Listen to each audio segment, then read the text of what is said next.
Hello, good morning students. देखिए, हम लोगों ने लाइव लेक्चर में रदरफोर्ड के न्यूक्लियर मॉडल के बारे में पढ़ा था और आपको बताया था कि रदरफोर्ड ने पहले न्यूक्लियस की डिस्कवरी की थी। कैसे की थी? अल्फा स्कैटरिंग एक्सपेरिमेंट द्वारा। उन्होंने क्या किया था, गोल्ड की फॉइल पर अल्फा पार्टिकल्स का बॉम्बार्डमेंट किया और उस बॉम्बार्डमेंट से जो उस पर देखने को मिला या उसके जो रिजल्ट्स आए वो इस तरह से थे कि एटम के मिडल पार्ट में एक बहुत छोटा सा स्पेस है जो पॉजिटिवली चार्ज्ड है और एटम का लगभग पूरा मास और होल पॉजिटिव चार्ज वो उसी छोटे से एरिया में सेंट्रलाइज है, जिसे कहते हैं एटॉमिक न्यूक्लियस, और इलेक्ट्रॉन उसके चारों ओर होते हैं। तो इस तरह से जब न्यूक्लियस की डिस्कवरी हुई, उसके बाद रदरफोर्ड का एटॉमिक मॉडल आया, जिसके बारे में भी हमने डिस्कस किया था। रदरफोर्ड के एटॉमिक मॉडल में यह बताया गया था कि atom is consist of two parts. Number one, atomic nucleus, and second, first atomic nucleus and extra circular parts around the nucleus. Nucleus के चारों ओर वो सर्कुलर पार्ट्स जिनमें इलेक्ट्रॉन मूव्स करते हैं, ये दो पार्ट हो गए। एक तो हो गया आपका न्यूक्लियस और इसके चारों ओर ये डिफरेंट पार्ट्स जिनमें इलेक्ट्रॉन मूव करते हैं। तो उन्होंने एटम के दो पार्ट बता दिए, न्यूक्लियस, न्यूक्लियस के चारों ओर का वो एरिया जिसमें इलेक्ट्रॉन मूव करते हैं। पहली बात कि atom is made up of two part, nucleus and the area around the nucleus in which electron moves. Second बात उन्होंने क्या बताई, there are so many circular paths around the nucleus on which electron moves. Nucleus के चारों ओर कई circular path हैं जिन पर electron move करते हैं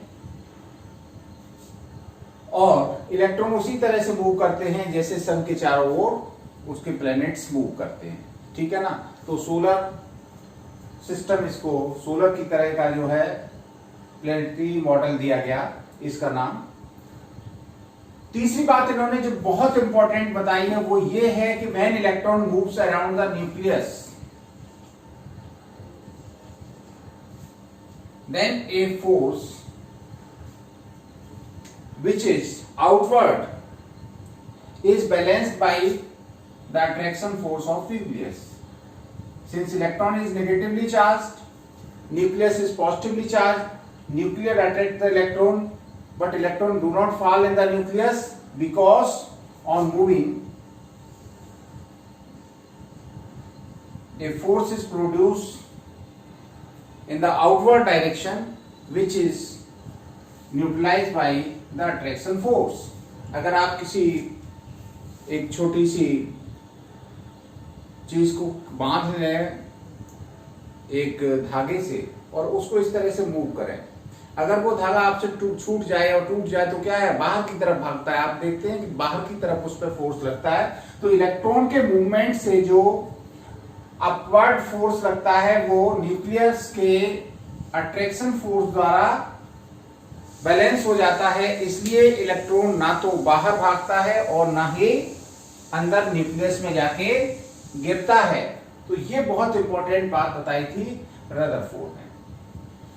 रदरफोर्ड का एटॉमिक मॉडल आ गया, उसके बाद इसमें कुछ डिफेक्ट आए और वो डिफेक्ट का भी आप स्टडी कर लें।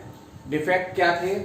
रदरफोर्ड के मॉडल में ये डिफेक्ट बताए गए कि रदरफोर्ड ये तो बताते हैं कि न्यूक्लियस के चारों ओर इलेक्ट्रॉन मूव करते हैं, लेकिन इस बात का कोई रेस्ट्रिक्शन नहीं दिया कि वो एनर्जी का एमिशन करते हैं या नहीं करते हैं। तो एक मैक्सवेल ड्रॉबैक्स इसके क्या हैं? पहला ड्रॉबैक, ये भी वैसे हम आपको एक्सप्लेन कर चुके हैं। मैक्सवेल का इलेक्ट्रोडायनामिक्स की थ्योरी है कि कोई भी मूविंग पार्टिकल हमेशा एक्सीलरेशन में जब होता है तो एनर्जी का रेडिएशन करता है, इलेक्ट्रोमैग्नेटिक रेडिएशन या लाइट के फॉर्म में। इलेक्ट्रॉन भी एक एक्सीलरेटेड पार्टिकल है और जब ये इलेक्ट्रॉन न्यूक्लियस के चारों ओर मूव कर रहा होगा तो ये अपनी एनर्जी का एमिशन करेगा और इस एनर्जी के एमिशन से इसकी एनर्जी लगातार डिक्रीज होती जाएगी और एक स्थिति ऐसी आएगी कि इलेक्ट्रॉन न्यूक्लियस में गिर पड़ेगा। इलेक्ट्रॉन का न्यूक्लियस में गिर जाने का अर्थ क्या है? इलेक्ट्रॉन का न्यूक्लियस में गिर जाने का अर्थ यह है कि वो डिस्ट्रॉय हो गया, फिनिश हो गया। बट एटम जो है वो एक स्टेबल सिस्टम है। ऐसा नहीं होता है कि एटम अभी है तो कुछ समय बाद वो फिनिश हो जाए। इस तरह से तो दुनिया की हर मैटर अनस्टेबल हो जाएगा। तो ये पहली बात तो unable to explain the stability of atom. पहली क्या बात नहीं एक्सप्लेन कर पाए कि एटम एक स्टेबल सिस्टम है, इस बात को एक्सप्लेन रदरफोर्ड नहीं कर पाए। कैसे? कि मैक्सवेल की इलेक्ट्रोडायनेमिक्स थ्योरी लगा दी कि इलेक्ट्रॉन जब भी मूव कर रहा होगा तो ये लगातार एनर्जी का रेडिएशन करेगा। एनर्जी का रेडिएशन करेगा तो पाथ इसका छोटा होता जाएगा और इस स्पाइरल पाथ में ये मूव करते हुए न्यूक्लियस में गिर पड़ेगा और बहुत कम टाइम लगेगा, 10⁻⁸ सेकेंड में it will fall down in the nucleus and hence in some time atom will finish। ऐसा कहीं होता है? एटम तो फिनिश नहीं होता है, एटम एक स्टेबल सिस्टम है। तो ये एटम की स्टेबिलिटी को एक्सप्लेन नहीं कर पाए। दूसरा, जब इनसे लगातार एनर्जी का एमिशन होगा तो एनर्जी का जो एमिशन स्पेक्ट्रम है दैट शुड बी कंटिन्यूअस। मतलब जो एनर्जी निकल रही है उस निकलती हुई एनर्जी का अगर हम फोटोग्राफ लें तो लगातार एनर्जी एमिशन का इस तरह से कंटिन्यूअस स्पेक्ट्रम आना चाहिए। लेकिन वास्तव में जब हाइड्रोजन का स्पेक्ट्रम देखा गया तो उसमें इस तरह की फाइन लाइंस थी, स्पष्ट लाइंस थी and Rutherford model was unable to explain these fine lines. Why these fine lines comes? It cannot be explained by Rutherford model. तो ये लाइन स्पेक्ट्रम एक्चुअली होता है, स्पेक्ट्रम एक तरह से मान लीजिए कि एनर्जी जो एमिशन हो रहा है उसका फोटोग्राफ। ये फोटोग्राफ ये बता रहा है कि एनर्जी एमिशन कंटिन्यूअस नहीं हो रहा है बल्कि पैकेट्स के रूप में हो रहा है और ये कंटिन्यूअस स्पेक्ट्रम है। तो रदरफोर्ड के अकॉर्डिंग ये होना चाहिए, एक्चुअल स्पेक्ट्रम ये है। तो Rutherford model was unable to explain the spectrum of atom. तीसरा, रदरफोर्ड मॉडल में ये कहीं नहीं बताया गया है कि कितने सेल्स न्यूक्लियस के चारों ओर किस डिस्टेंस पे होते हैं और उनमें इलेक्ट्रॉन्स की एनर्जी क्या होती है, नंबर ऑफ इलेक्ट्रॉन्स कितने होते हैं। इस तरह का कोई भी एक्सप्लेनेशन रदरफोर्ड एटॉमिक मॉडल द्वारा नहीं दिया गया, इसलिए रदरफोर्ड एटॉमिक मॉडल सक्सेस नहीं रहा, फेल हो गया। रदरफोर्ड का जो मॉडल फेलियर होने के बाद इसमें कुछ इंप्रूवमेंट किया गया और नील्स बोर ने अपना मॉडल दिया था। हम नील्स बोर के मॉडल को डिस्कस करने से पहले कुछ और फंडामेंटल चीजें एटम के बारे में डिस्कस करेंगे। सबसे पहले बात आती है atomic number. Atomic number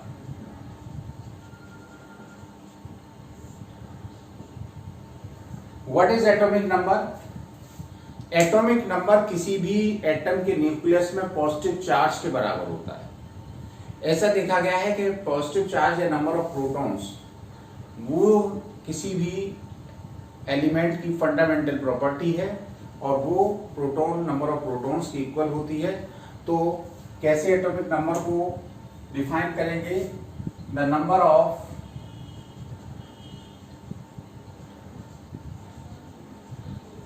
unit positive charge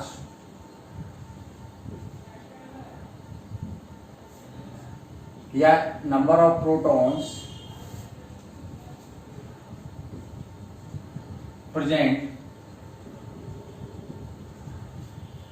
within the nucleus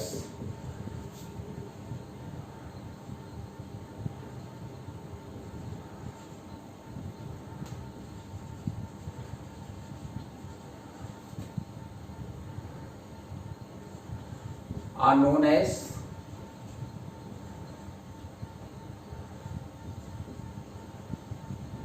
atomic number, और इसको रिप्रेजेंट करते हैं Z से। तो एटॉमिक नंबर Z इक्वल क्या होगा, नंबर ऑफ प्रोटॉन्स।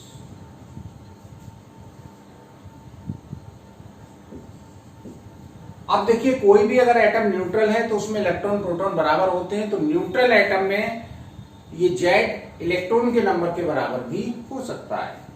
तो इक्वल लिख सकते हैं number of electrons in neutral atom.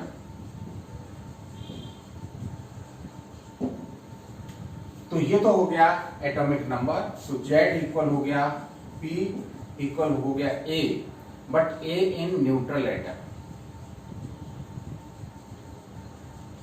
तो एक तो ये याद रखिए कि एटॉमिक नंबर किसके बराबर होगा, नंबर ऑफ प्रोटॉन्स के बराबर होगा, और अगर एटम न्यूट्रल है तो वो इलेक्ट्रॉन के बराबर भी हो जाएगा। दूसरी आती है मास नंबर A। देखिए मास नंबर आपने 10th क्लासेस में भी पढ़ा है कि mass number is equal to the number of protons and number of neutrons. क्यों कहा जाता है मास नंबर? प्रोटॉन और न्यूट्रॉन का जो मास वो नंबर है एक्चुअली इसके बराबर ही लगभग उसका एटॉमिक मास होता है। तो that number which is responsible for mass of atom. अब बात ये आती है कि इलेक्ट्रॉन प्रोटॉन न्यूट्रॉन होते हैं, केवल प्रोटॉन न्यूट्रॉन का सम नंबर का वही मास नंबर क्यों होता है? इलेक्ट्रॉन का मास जो होता है वो नेग्लिजिबल होता है, और प्रोटॉन न्यूट्रॉन का मास कैसा होता है? यूनिटी होता है, लगभग 1 AMU होता है। तो जितने नंबर ऑफ प्रोटॉन और न्यूट्रॉन होंगे उनका सम कर दो तो उतने ही AMU लगभग उसका एटॉमिक मास निकलता है। इसलिए इस नंबर को हम मास नंबर कहते हैं, that number which is responsible for the mass of atom और whose atomic mass is nearly equal to the mass number. So mass number is defined as number of protons and neutrons. Number of protons and neutrons present in the nucleus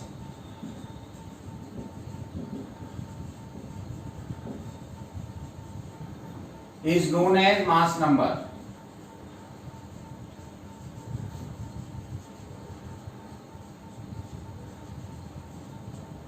It is denoted by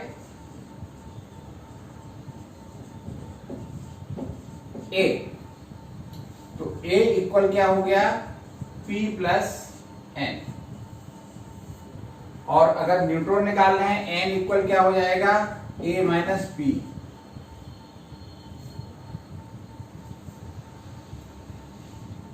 mass number A से represent किया, A equal P plus N। अब देखिए P किसके Z के बराबर होता है, तो न्यूट्रॉन निकालने के लिए A माइनस Z भी लिख सकते हैं। तो इस तरह से न्यूट्रॉन का नंबर निकाला जा सकता है। अब आता है रिप्रेजेंटेशन कैसे करते हैं A और Z का।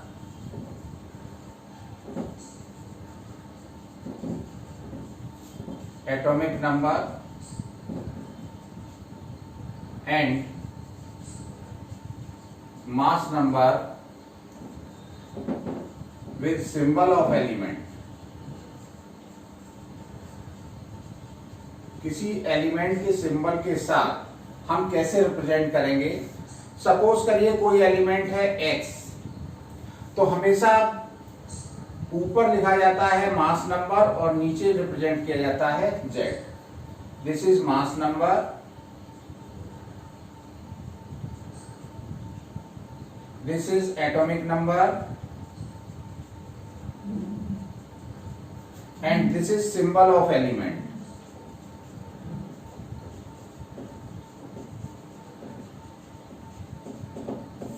For example 17Cl35। तो इस तरह से हम एटॉमिक नंबर और मास नंबर रिप्रेजेंट कर सकते हैं। इनको जल्दी से नोट कर लें। डेफिनेशंस को।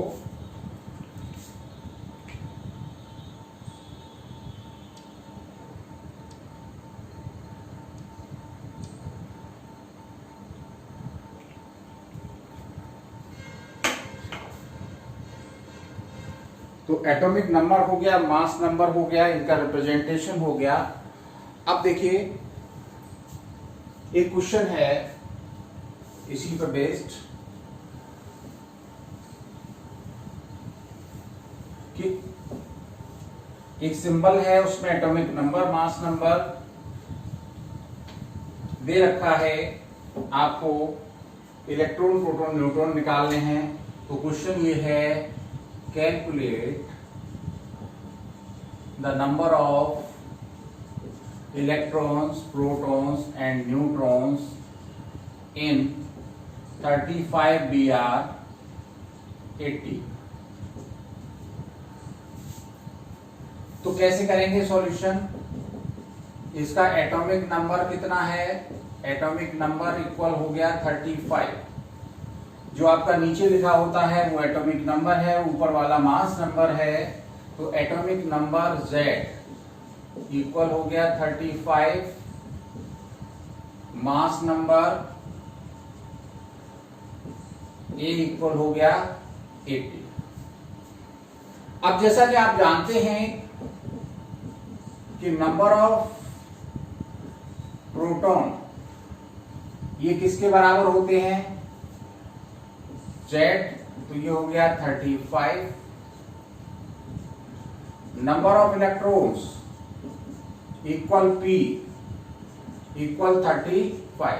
अगर एटम कैसा है? न्यूट्रल है, तो इस पर कोई चार्ज नहीं है। जब चार्ज नहीं है तो इलेक्ट्रॉन प्रोटॉन के इक्वल होंगे, और प्रोटॉन कितने थे? 35, तो इलेक्ट्रॉन भी 35 हो गए। तीसरा, नंबर ऑफ न्यूट्रॉन्स। न्यूट्रॉन्स कैसे निकालते हैं? Mass number minus Z। तो मास नंबर है आपका 80 माइनस Z है 35, तो ये आ जाएगा 45। तो इलेक्ट्रॉन 35, प्रोटॉन 35, न्यूट्रॉन 45। इस तरह से हमारा इलेक्ट्रॉन, प्रोटॉन और न्यूट्रॉन निकल आया। चलिए आगे देखते हैं, हम और कुछ इसके बारे में देखते हैं। छोटी छोटी सी बातें हैं जो हाई स्कूल स्तर पे आपने पढ़ी होंगी, लेकिन फिर से रिमाइंड करा दें। Isotopes, isobars and isotones. Isotopes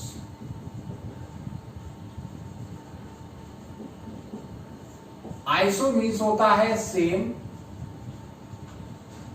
और टोप मीन्स होता है प्लेस। पीरियोडिक टेबल जो बनी है वो एटॉमिक नंबर के बेस पे बनी है। जिसका एटॉमिक नंबर सेम होगा उसका पीरियोडिक टेबल में प्लेस भी सेम मिलेगा। जैसे आपको पता है कि हाइड्रोजन के 3 आइसोटोप हैं, 1H1, 1H2, 1H3, लेकिन रखे सारे एक ही जगह पे गए हैं, एक ही हाइड्रोजन को प्लेस मिला है। तो the element, atoms of same element having same atomic number get the same place, so they are called isotope। तो इसको कैसे डिफाइन करेंगे? The atoms of same element having same atomic number but different mass number are known as isotopes। तो define कर दीजिए, the atoms of same element having same atomic number but different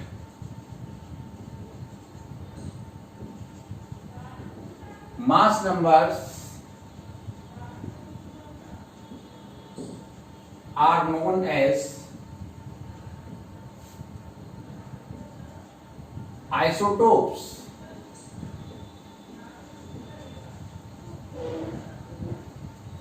For example, 1H1, 1H2, and 1s3 are isotopes.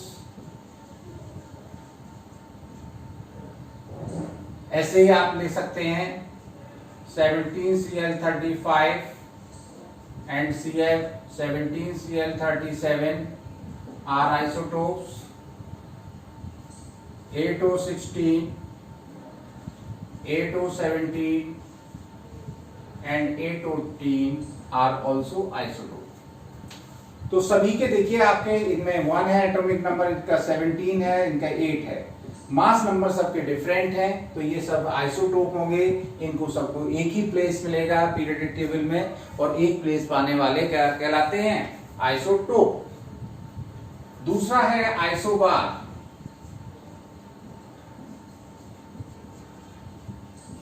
देखिए जिनका mass number similar हो, atomic number different हो, तो वो कहलाते हैं isobar.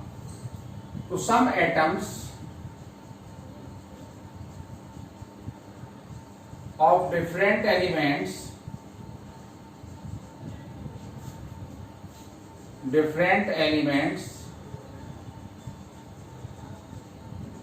having different atomic numbers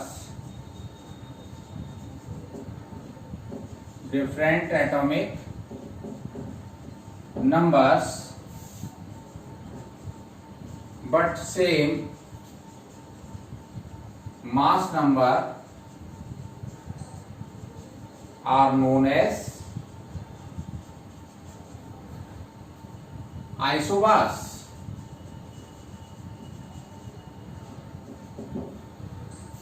example देखते हैं। पहला एग्जाम्पल है 1H3 and 2He3, ये आइसोबार हो गए। इसके अलावा हम देखते हैं 18Ar40,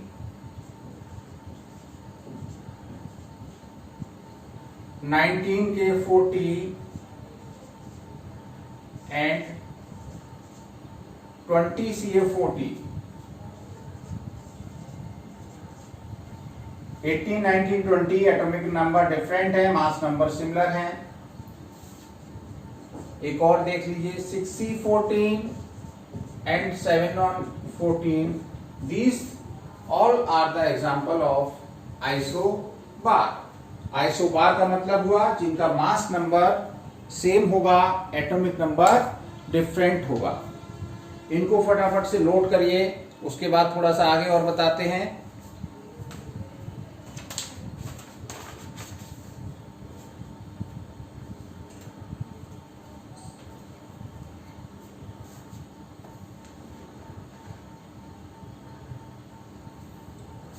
अब चलते हैं हम आइसोटोन्स। एक में आपने क्या देखा? आइसोटोप में एटॉमिक नंबर सेम था, आइसोबार में मास नंबर सेम था। तीसरे होते हैं आइसोटोन्स। आइसोटोन उन्हें कहते हैं जिनमें नंबर ऑफ न्यूट्रॉन्स इक्वल होते हैं। तो atoms of different elements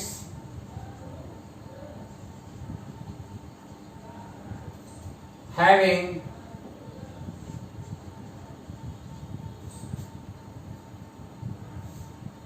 equal number of neutrons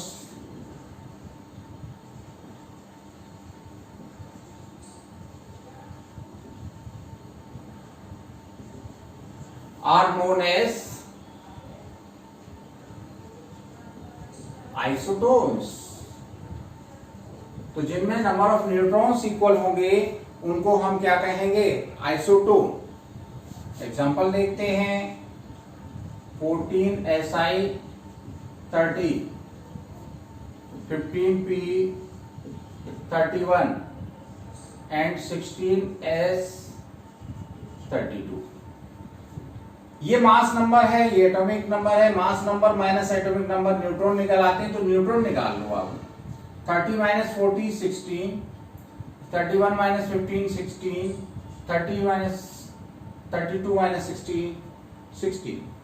तो ये क्या हो गए, सब में न्यूट्रॉन्स इक्वल हैं, तो इनको क्या कहेंगे, आइसोटोन्स। ऐसे ही ये एग्जांपल 1 हो गया, 1s3 and 2He4 are also isotone.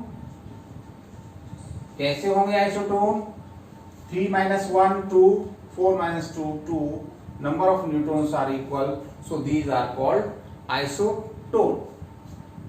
एक और आता है isoelectronic species. Iso electronic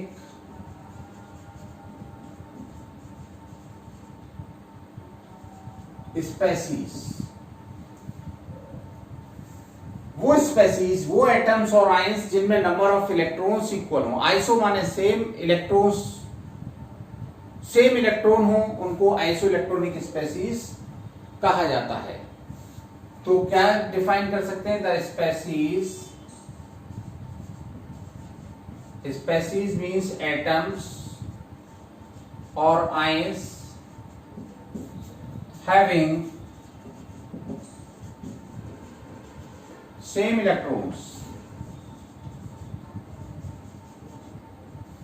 are known as isoelectronic species.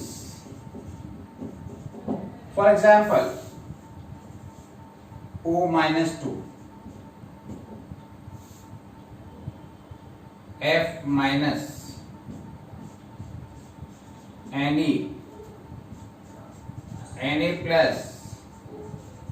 Mg+2,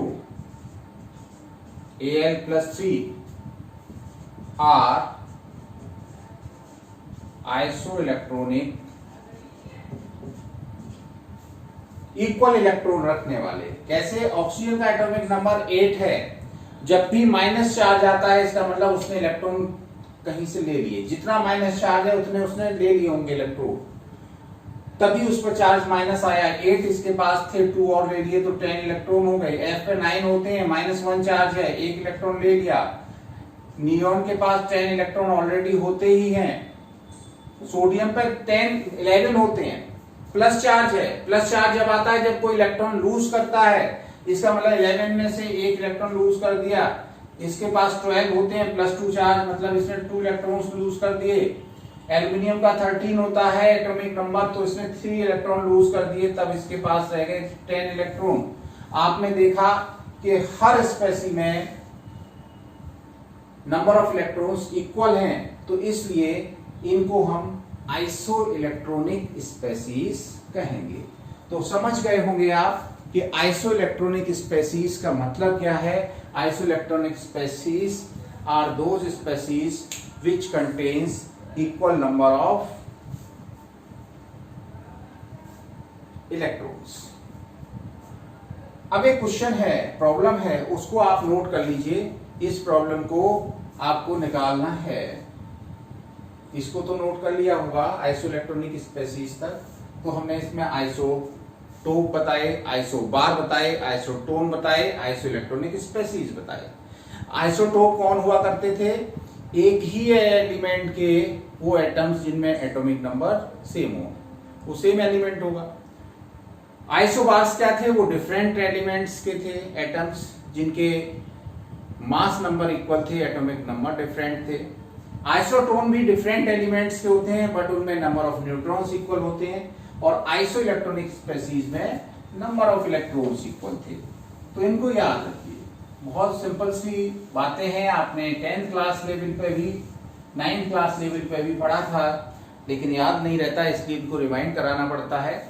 अब एक क्वेश्चन है, find the mass number, atomic number of element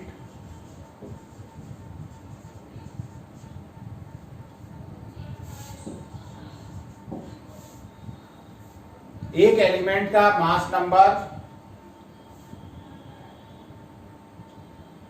और एटॉमिक नंबर निकालना है अगर उसमें electron, proton and neutron are 18, 16 and 60 respectively.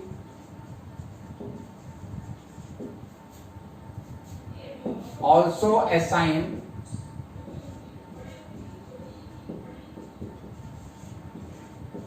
the symbol of element. इस question को आपको सॉल्व कर देना है और इन नोट्स के बाद इस क्वेश्चन को भी सॉल्व करके हमारे पास भेज देना है। Thank you. ये काम आप आज के लिए पूरा करिए। नेक्स्ट टॉपिक में हम आगे चलेंगे जिसमें हम थोड़ा सा बोर बड़ी मॉडल के लिए उसको समझने के लिए कुछ फंडामेंटल्स आपको पहले समझाएंगे, उसके बाद बोर बड़ी मॉडल को एक्सप्लेन करेंगे। Thank you for today.